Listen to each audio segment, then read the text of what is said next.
Greetings, what about you? This is the Roundup for the week ending the 23rd of November 2025. You're all very welcome. Thank you very much. Now, I must begin by offering up a heartfelt apology for an almost unforgivable faux pas I made in last week's Roundup when I got mixed up between the Football Association of Ireland and the Irish Football Association. Now, the Football Association of Ireland relates to the governing body in the Republic, while the Irish Football Association does the same job up here in the north of Ireland. Though you can forgive me for the confusion here, people. You understand? Because I would have presumed it would be the other way about. I would have thought the Republic would have the Irish Football Association, and up here would have the... But that's not the way it is. Just to confuse things. Indeed, why is it that we can't just have one soccer team for the whole of the island? Like the Ireland football team. I mean, there's one rugby team, and they've done really well. Like they've won their World Cup, while both the Republic and Northern Ireland, well, their teams are having to rely on playoffs to even get to their World Cup. Like there's other sports like you've got boxing, you've got golf, you've got basketball, you've got bowls, you've even got cricket. I say, old chap, cricket. There's no All-Ireland cricket team. All under one governing body. Why can't soccer do the same and give us all a chance to cheer on the same team? And just to be clear, I don't follow soccer, right? Not my sport. But if I did and was put up against the wall and asked, who do you support? Do you support the Republic of Ireland? Or do you support Northern Ireland? Well, I would have no trouble answering that question. I would answer it. I think that is an ecumenical matter. Sorry about that. Don't know where that came from. I was sort of taken over there. I don't know what happened there. As has become the norm over the last few months, I begin with the orange-faced moron across the Atlantic. Hey, Donald, the Trump dump, right? Now, Trump has finally crumbled. I predicted this a few weeks ago. Trump has crumbled to the pressure to release the Epstein files. A bill will be passed, go through Congress and the Senate. Though the dodgy one here is Trump still has a veto. They can go through the Congress and the Senate, but Trump is the last one to get the big Sharpie out, and he could still veto it. But I don't think that's going to happen. I don't think it does. Even I was shocked during the week when the antisocial web was awash with rumours, it's hard to believe, of a sexual dalliance between Trump and, drumroll, wait for it, ex-President Bill Clinton. No. Being a good wee Catholic boy at heart, I refuse to detail the behaviour that it was alleged occurred between the Donald and Bill. Suffice to say that if it's true, then Monica Lewinsky and Donald Trump now have something in common. Let's just leave it there. Let's just leave it there. It's a Sunday. That a rumour such as this would garner such traction is an indicator of just how low Trump has dragged the office of President of the United States into the mud. Sort of go. And while it's been revealed that Trump isn't named in the Epstein files, we do know that many prominent US businessmen are named. This will no doubt result in a bonanza for defense lawyers across the country as men with very, very deep pockets seek to keep themselves out of jail if these files do get out. Now, just before he buckled to the pressure to release the files, Trump was cornered on Air Force One by a female journalist on the subject. This is his response to that journalist. There's growing controversy today over the president's treatment of a reporter aboard Air Force One. Quiet.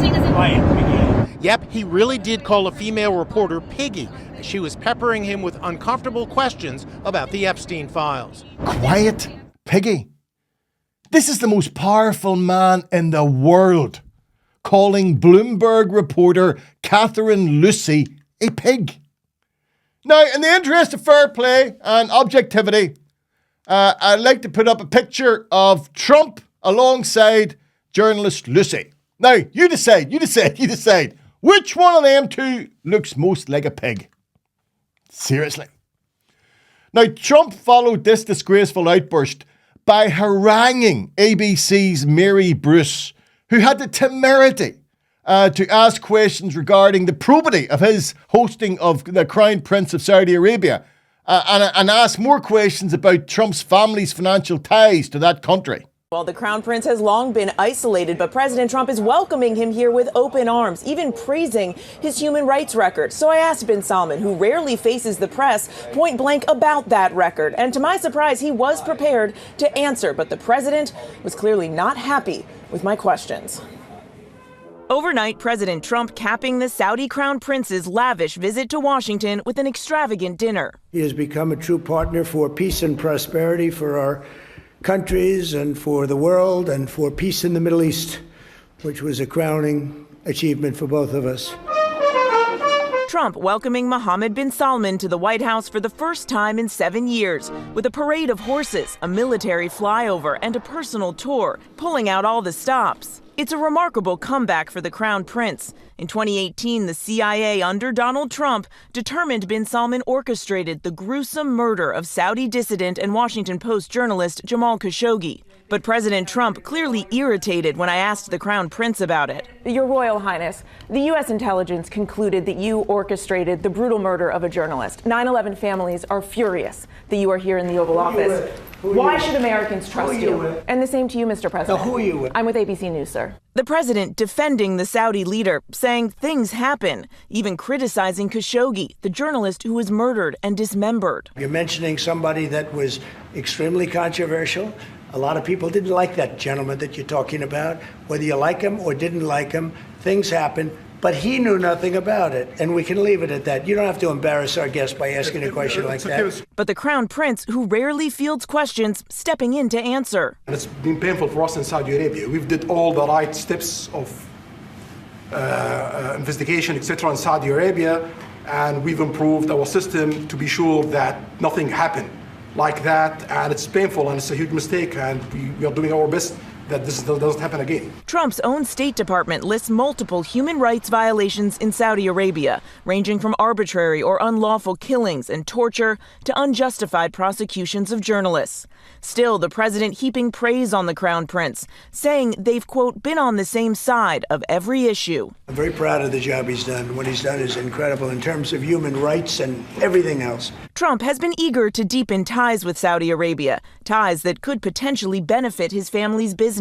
The Trump Organization already has multiple projects in Saudi Arabia, including Trump Towers in Jeddah and Riyadh, and a Trump Plaza in the works. In the last year alone, the Trump Organization's Saudi partner pumping more than $20 million into the family business. Trump's son-in-law, Jared Kushner, also has deep business ties to the country. Is it appropriate, Mr. President, for your family to be doing business in Saudi Arabia while you're president? Is that a conflict of interest? The president continues to profit from the family business, but insists there is no conflict. I have nothing to do with the family business. I have left, and when I've devoted 100% of my energy. What my family does is fine. They do business all over. They've done very little with Saudi Arabia, actually. I'm sure they could do a lot. And the Crown Prince came here to Washington with a new financial commitment, agreeing to invest almost $1 trillion in the U.S. But that brings no comfort to Jamal Khashoggi's widow, Hanan. I spoke with her yesterday. She, of course, stresses there is no justification for the murder of her husband, and she continues to call for the Crown Prince to apologize. Which he failed to do yesterday. And Mary, I don't have to tell you, these are extremely challenging times, and thank you for your reporting and your willingness to ask these types of questions. It must be surreal for you, Mary. It is a little surreal, and Robin, thank you for that, but it is also just our job, and Amen. We're going to continue to do that. Thank you for that, Mary. Trump's misogynistic tendencies are well known. Like, he's the man who boasted of grabbing female genitalia and getting away with it during his first presidential campaign. His attitude to women are laid bare in these two interactions. But what is also clear is on both occasions, Trump did not have the mental acuity to answer the questions being asked. So instead he just dumped into the sewer by attacking the people asking the questions. Like all this from a man who mocked the intellectual decline of President Biden. Now, while I've always been critical of conspiracy theories, Trump is a man who makes these theories almost plausible. Like one of the most famous is regarding Trump's attitude to Russia. And it's based on a claim that the Donald compromised himself with prostitutes on a trip to Moscow in 2016. Now, I've always been dubious about such theories. But the more I watch Trump's supine attitude to the Kremlin and Putin, the more I wonder if there may not be a grain of truth in what's been claimed. Like following his Helsinki summit with Putin in 2018, Trump stunned the world and his own intelligence agencies by saying he believed Putin and not his own FBI regarding claims that Russia had attempted to interfere in the 2016 presidential election. We discussed this also, zero collusion, and it has had a negative impact upon the relationship of the two largest nuclear powers in the world. We have 90% of nuclear power between the two countries. It's ridiculous. It's ridiculous what's going on with the probe. And then you had Trump's infamous verbal mauling of Ukrainian President Zelensky in the Oval Office there just in March, which no doubt would have pleased Putin. And this week, his administration gave Ukraine a deadline of this coming Thursday to agree to a deal worked out between Russia and the US to end the war. Now listen to this.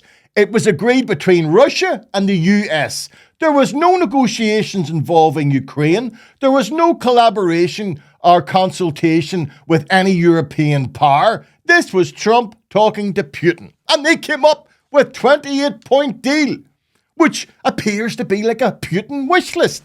It would force Ukraine to give up territories they presently hold. It would reduce their armed forces and they must agree never to join NATO. Lynn, Putin could have written this out himself. We may never know if Trump was caught screwing prostitutes in Moscow. But you see this 28-point plan? Well, this proves for certain that he's definitely been caught trying to screw Ukraine. I doubt anyone was shocked when the chair of the UK COVID-19 inquiry, Baroness Heather Hallett, reported that decision-making in Northern Ireland during the pandemic was, and I quote, chaotic and infected with political machination. It could be a definition of this place. She went on to report that the strained relationships between ministers had contributed to an incoherent approach. She highlighted the Assembly's decision to extend circuit breaker restrictions for 1 week, then lapse them for a week before reintroducing them for 2 weeks. Well, that ended up with a 25% increase in cases. Now, both Sinn Féin and the DUP were found wanting, with Sinn Féin bringing thousands onto the streets of Belfast for the Bobby Story funeral, while the DUP's Edwin Poots claimed COVID was 6 times more prevalent in nationalist areas, and in doing so, he sectarianised the pandemic. Now, this would be unfair to say it was all the same. We have to look for wee bright lights here when we can find them. And I honestly believe that the Health Minister, Robin Swan, during the pandemic, well, he was a steady hand. You know, he only dealt not only with the acrimony between the two main parties, but also threats to both him and his family, and attacks from Muppets, complete Muppets, like Ian Paisley Jr. and Van Morrison. Van the man. Should be in a van. He had to deal with all that. And his reasoned and steady leadership was in stark contrast to the bickering and point scoring of the two main parties at that time. I would love, like you probably, I would love to think that we have learned the lessons. Well, the last few weeks in the Assembly indicate otherwise. Meaning When the next pandemic hits, we will yet again find ourselves on a rudderless ship. In contrast to the bumbling Trump and our local politicians, Pope Leo demonstrated his physical acuity during the week by catching a football jersey thrown in his direction mid-air and giving it a wee wave. Oh, he was some pup, I tell you, some pup. Leo was doing a papal drive past in the Pope Mobile, right? When Tyrone producer Aidan Gallagher launched a Tyrone jersey towards the pontiff. He's lucky he didn't get shot. He should have been shot. Now, the jersey, of course, is number 14, and it's a very famous jersey. Now showing reactions that would see him do well on a GAA pitch, Leo caught the number 14 jersey. No problem. Now, Mr. Gallagher afterwards reported he was visiting the Vatican to attend the weekly general papal audience to promote his new documentary series, The Kingship of Christ. Now, I've told you, number 14 jersey in Tyrone is very, very, very famous because it was worn by football legends such as Frank McGuigan and Peter Canavan. Oh, say that word and bless yourself. If you're from Tyrone, you say that and you bless yourself. Peter Canavan. You say it in them sort of tones. It's Peter Canavan. While the Pope, let me put you in context. While Pope Leo is held in the highest esteem by Catholics around the world, he still comes second place to Canavan in Tyrone. No way. There are his pictures up. Pope be up, Leo be up there. Can't believe that. I'm telling you. Finally, I don't want to like sound like a bit of a scourge or whatever they call him or somebody. Christmas is beautiful. I love Christmas. I love the festivities. I love it all. Could we start it in December? Just a suggestion here, people. Just a suggestion. Could we start it in December? Because we're starting it in September. It's almost starting in September. Like I was in one of our main supermarkets. I was in one of our main wholesalers, actually. I will not name them. Musgrave. I was in there. They still had the Halloween decorations up and they had the Christmas decorations going up. I'm 64. This confuses me. You're confusing old people like me who do not need to be confused. Let's just have it like the old days where you started putting up your decorations around the start of December. It's not 4 weeks. It's not good enough. Here's the thing I think. Because I'm driving up and down North Belfast here. Do you see the houses that put up their decorations early? I want to see a social service in there. There's something not right going on there. Something not right. That's what I'm saying to you. I famously remember driving up New Lodge Road many, many years ago when the decorations were really a big thing. Remember all the lights were on before the electricity prices went up and everybody was lighting up everything. Well, I'm driving up New Lodge Road with the big flats, big flats. And I lived in one of those flats when I was a child for a while. And they've got a wee sort of balcony. Now, it's a very small balcony. I remember it well. And I looked up and I saw a full-size illuminated nativity scene. But a bit of a spectacle on the 12th floor, whatever it was. You're looking up and you can see illuminated nativity scene. Fair enough, I thought, fair enough. But I have to say, what really threw me was the fact there was a snowman as part of the nativity scene. I have read the Bible. I have been at church and at mass and I've listened to all the sermon. I've heard about the wee cows. I've heard about all this stuff and the horses and the mules. I have never heard about a snowman in Bethlehem. So I'm saying to you, seriously, a snowman in the nativity scene. It's just not right. That's not right. That's not right. You'll do nothing. You hear me? You'll do nothing.